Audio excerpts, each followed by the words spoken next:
Welcome to another Watch Geek video. Today we're taking a closer look at the new Atowak Manta X. And just like I said in the unboxing, Atowak did it again.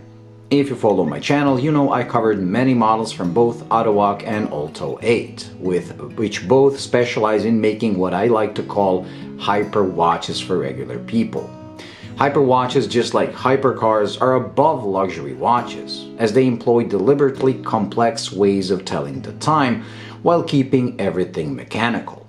This requires a lot of thought, attention to details, and everything regarding the display of time is bespoke, meaning you have to design it, develop it, actually make it, and put everything together.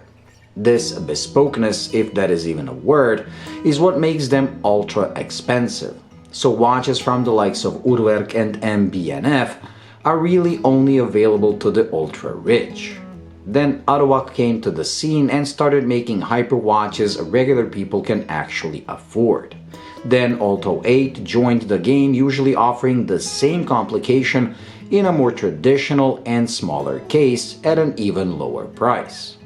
Then Atowak again follows by launching another model doing an even more complicated way of telling time, again being followed by Alto 8. This cycle repeats until they both peaked with the last two models I reviewed.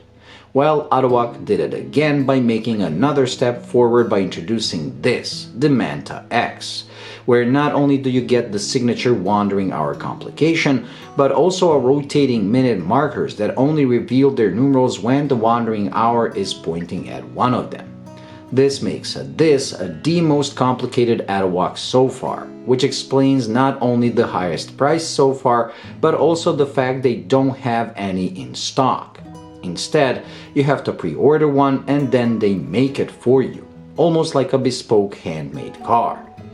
Another reason for a higher price is the base movement used. This is the first Atowak that comes with a Swiss-made Sellita SW as the base caliber, instead of the Miyota they use on all their other models.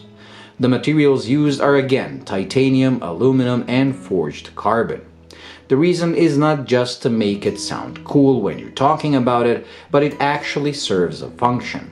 If you ever tinkered with watches, you know just how light regular watch hands are.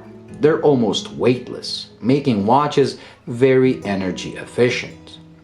Replacing a set of hands that is measured in fractions of a gram for a whole system of gears, axles, and large hexaprisms would make everything so heavy the watch would probably have a power reserve of a couple of hours, if it would work at all.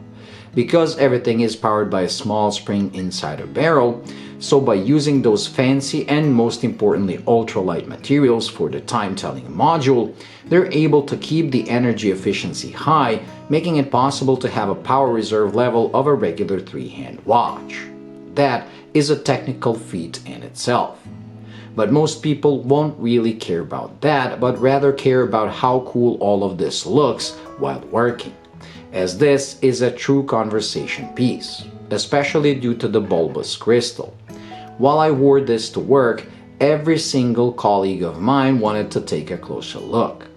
What makes this Atowak different than the ones before it is that it was actually comfortable to wear, as the whole watch weighs like an average G-Shock, while the wide strap with a nice taper spreads the low load even more. So despite its weird shape, this is one of those watches you actually forget you're wearing, making it great for everyday wear. Due to this, I can say this is probably the best Atowak so far. And just like with every other Atowak review I did, I will conclude this one by saying I can't wait to see what they come up with next. Thank you for watching. I hope you enjoyed and found it useful. If you did, please like and subscribe, and until the next video, bye.